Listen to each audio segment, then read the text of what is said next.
Assalamualaikum warahmatullahi wabarakatuh. Bismillah, alhamdulillah, wassalatu wassalamu ala rasulillah, amma ba'du. Ngalajengkeun kana cariyosan anu katunda ayeuna bagian anu ka 18 masih nyarioskeun asmana Gusti Allah, sifat-sifatna Gusti Allah, gelar Gusti Allah. Ayeuna anu ka 14. Gelar Gusti Allah anu ka 14 Al-Ghaffar, hartosna dat anu maha ngahampura kana janten makhlukna, terutama ti kaum muslimin muslimat, mukminin mukminat anu ngalaksanakeun dosa teras tobat ka Allah Subhanahu wa taala, maka bakal dihampura ku Allah Subhanahu wa taala. Allah lautan hampura. Ke-15 sifat Gusti Allah, gelarna Gusti Allah teh Al-Qahhar, hartosna dat anu maha maksa Allah Subhanahu wa taala kanu janten makhlukna. Miwarang ibadah, miwarang taat, turut tumut kana sakumaha anu dianjurkeun ku Gusti Allah, anu kedah dilaksanakeun ya kedah dilaksanakeun, anu wajib dilaksanakeun ya wajib dilaksanakeun, anu haramnya teu meunang dilaksanakeun jeung sajaba-sajabana. Allah Subhanahu wa taala Syadidul Qahar. Ke-16 gelarna Gusti Allah Al-Wahhab, hartosna dat anu maha mafarin karunia. Allah Subhanahu wa taala mafarin karunia ka sakabeh makhlukna, termasuk ka urang sadayana. Sagala rupa anu aya dina anggota badan urang sadayana mangrupikeun karunia ti Allah Subhanahu wa taala. Penting urang sadayana terus nyuhunkeun urang sadayana ka dat anu maha mafarin karunia. Sabadana Gusti Allah mafarin karunia ka urang sadayana, anggota badan dilengkapi sareng alat-alatna sampean sareng gerakna, panangan sareng gerakna, ramuana jeung sajabi-sajabina anu aya dina anggota badan. Gado karunia ti Gusti Allah, lamai karunia ti Gusti Allah, wawas karunia ti Gusti Allah, lisan sadayana karunia ti Gusti Allah, pangamung sareng ambeuna karunia ti Gusti Allah, soca sareng paningalina karunia ti Gusti Allah, cefil sareng pangurunguna karunia ti Gusti Allah. Patutur pantas ka urang sadayana disyukuri ka Allah Subhanahu wa taala. Urang sadayana wajib mensyukuri kana naon-naon anu tos dipaparinkeun ku Allah Subhanahu wa taala. Menang urang sadayana menta nambih kana karunia anu tos dipaparinkeun ku Gusti Allah, narek menta ditambah-tambah ilmu, narek menta kapinteran, nah dimenta rezeki anu seueur, harta anu seueur jeung sajabi-sajabina, salagi eta pamenta anu teu bertolak belakang sareng agama anu diajarkeun ku Rasulullah sallallahu alaihi wasallam. Menang menta Al-Wahhab. Kangjeng Nabi Sulaiman oge baheula menta teu tanggung Kangjeng Nabi Sulaiman. Rabbi gfirli wa habli mulkan la yanbaghi li ahadin min ba'di innaka antal wahhab. Tanggo penjelasan langkung lebar nama kini insyaallah kapayeuna. Ar-Razzaq, gelar Gusti Allah anu ka-17 teh Ar-Razzaq, dat anu maha ngarizkian. Allah Subhanahu wa taala anu ngarizkian sakabeh makhluk anu kumelendang di alam dunya, kabeh dirizkian ku Allah Subhanahu wa taala. Wa ma min dabbatin fil ardi illa Allahi rizquha. Anta pate-pate anu kumelang di alam dunya angin ku Allah Subhanahu wa taala rizkian. Diatur kabeh rizkian ku Allah Subhanahu wa taala. Sabadana ngarizkian Allah Subhanahu wa taala wenang ka urang sadayana menta ka Allah Subhanahu wa taala rezeki anu seueur, harta anu seueur jeung sajabi-sajabina. Ke-18 gelar Gusti Allah teh Al-Fatah, hartosna dat anu maha ngabukakeun pintu rahmat Allah Subhanahu wa taala pintu rahmat khusus ke kaum muslimin muslimat mukminin mukminat salian ti muslimin muslimat eta sanes rahmat anu dibukakeun sanes pintu rahmat. Ieu mah khususnya bicara orang muslim terbuka na hidayah eta sadayana Allah anu ngabukakeun pintu kagampangan dibukakeun ku Gusti Allah. Wenang orang minta dibukakeun pintu rahmat, pintu hidayah, pintu kagampangan, pintu rezeki, pintu anu sanesna anu menjalur kana anu dipika hoyong ku urang sadayana sareng dipika ridho ku Allah Subhanahu wa taala. Bahasan ayeuna bade sapintas we kin kapayuna insyaallah panjang lebarna. Gelar Gusti Allah anu ka-18 Al-Alim hartosna Allah Subhanahu wa taala data anu maha uningan.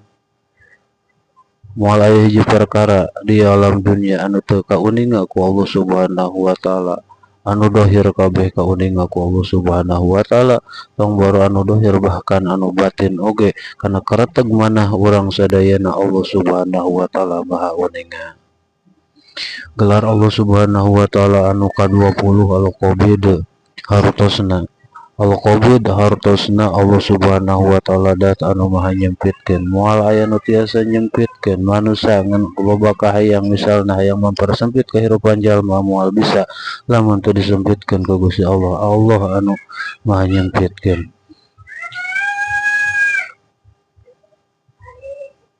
Kanggo Gusti Allah wenang kawasa kanggo Gusti Allah jalma anu asalna ngarasa sagala luas, sagala lapang, sagala gampang tiasa bae ku Allah Subhanahu wa taala disempitkeun. Mangga we ta kantun nauhidannya sepintas-sepintas.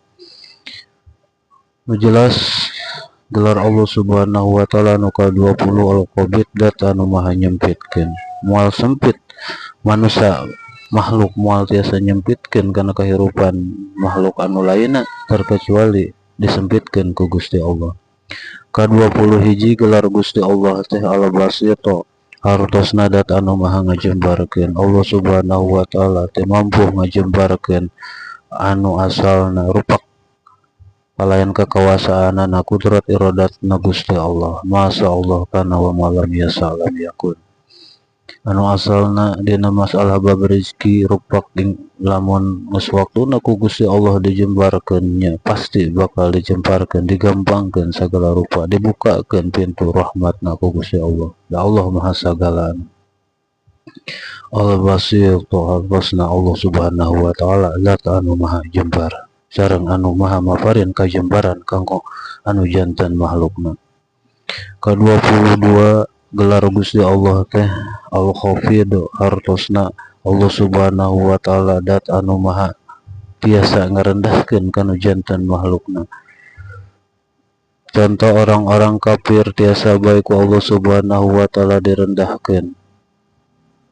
Orang-orang sombong tiasa bae direndahkeun ku Allah Subhanahu wa taala. Na hati kalangan pejabat, na hati kalangan alim ulama, na hati kalangan sahabat anu ngarasa sombong ku jabatanna, ngarasa sombong ku hartana, ngarasa sombong ku pangkatna jeung sajabe-sajabina tiasa bae ku Allah Subhanahu wa taala dihinakeun, direndahkeun ku Allah Subhanahu wa taala.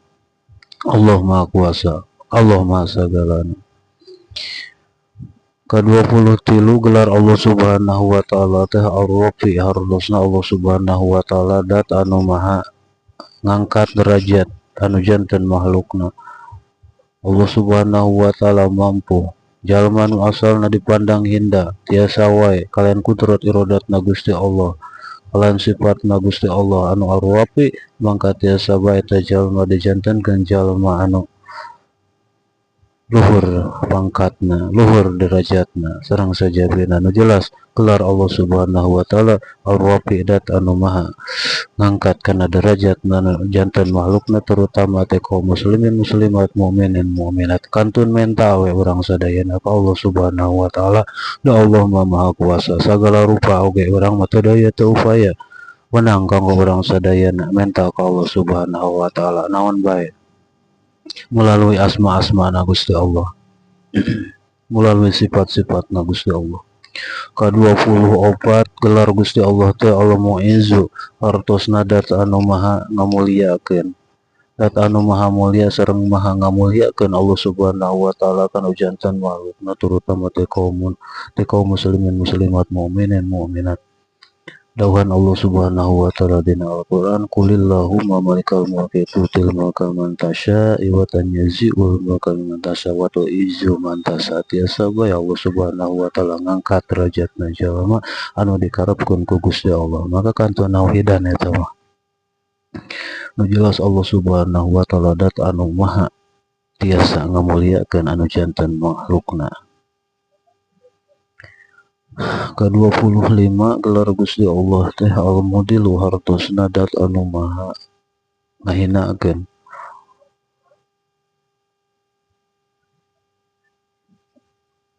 Manusia mencari pangkat, gelar jeung sajabi-sajabina terus dikejar gelar sarjana S1, S2, S3 jeung sajabi-sajabina tiasa bae ku Allah Subhanahu wa taala dihinakeun. Ya kitu deui Allah Subhanahu wa taala tiasa bae jalma anu hina da sifat Gusti Allah Al-Mu'izz, tiasa bae anu hina ku Gusti Allah dimuliakeun, diparinan pangkat jabatan sareng sajabi-sajabina, diparin gelar ku Allah Subhanahu wa taala. Gelar Gusti Allah anu nomor ka-25 teh Al-Mudilu dat anu maha ngahinakeun. Misalna orang-orang anu ngalaksanakeun maksiat nu asalna lubak-libuk harta jeung sajabi-sajabina, ngarasa sagala gampang, timbul sombong ka sesama manusia, bisa wae ku Gusti Allah dihinakeun, dileungitkeun. Seueur cara anu jalan syariat mana ima ku kabakaran, ima ku gempa bumi, ima ku tsunami, longsor jeung sajabi-sajabina. Tiasa bae Allah Subhanahu wa taala, Allah Maha Kuasa. Gelar Gusti Allah anu ka-26 teh As-Sami. Gelar Gusti Allah anu ka-26 As-Sami hartosna dat anu maha ngarungu Allah Subhanahu wa taala kana sagala rupa perkara. Nguping Allah Subhanahu wa taala kana naon-naon anu aya di alam dunia, kana sora anu aya di alam dunia. Tong boros sora anu tarik, bahkan anu dikaretegeun dina manah-manahna sakabeh makhluk, imati kalangan hayawan, imati kalangan manusia, imati kalangan jin, imati kalangan setan, imati kalangan malaikat, Allah uningan ngarungu Allah Subhanahu wa taala, nguping Allah Subhanahu wa taala. Ka-27 gelar Gusti Allah teh Al-Basir, data anu maha uninga Allah Subhanahu wa taala, uninga nyakseni Allah Subhanahu wa taala kana naon-naon anu terjadi di alam dunia. Moal aya hiji perkara anu lepas tina pandanganna Allah Subhanahu wa taala. Ka-28 gelarna Gusti Allah teh Al-Hakim, data anu maha ngahakuman, data anu maha bijaksana Allah Subhanahu wa taala.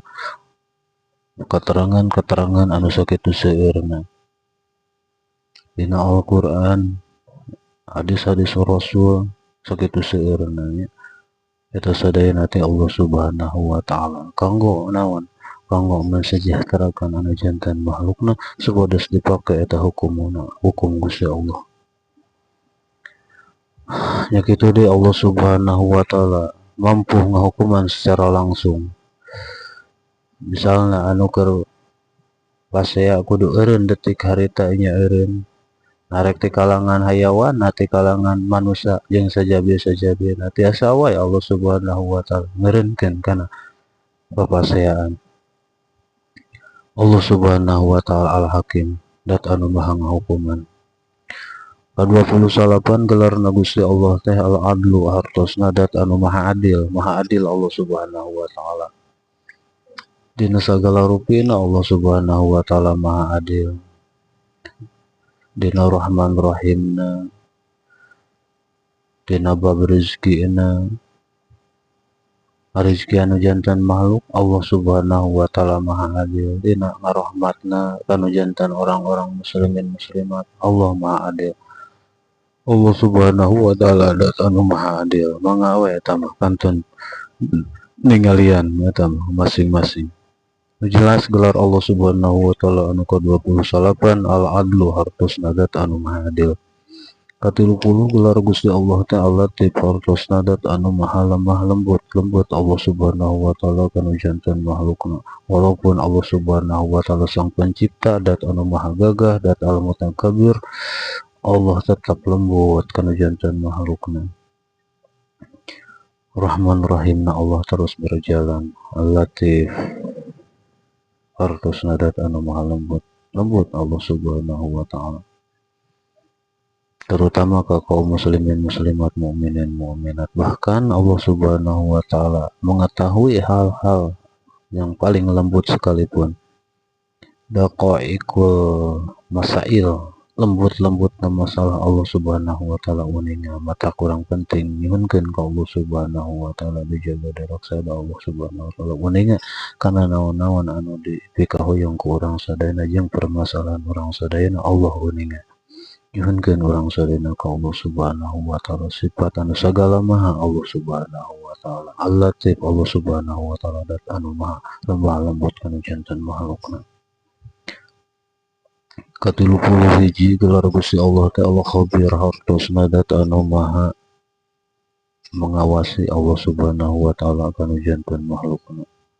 Diawasi kabeh moal hiji perkara anu lepas tina pengawasanana Allah Subhanahu wa taala, baik di kalangan makhluk anu aya di darat, baik di kalangan makhluk anu aya di lautan, atanapi kalangan makhluk anu aya di daratan, kabeh sadayana terlepas tina pengawasanana Allah Subhanahu wa taala.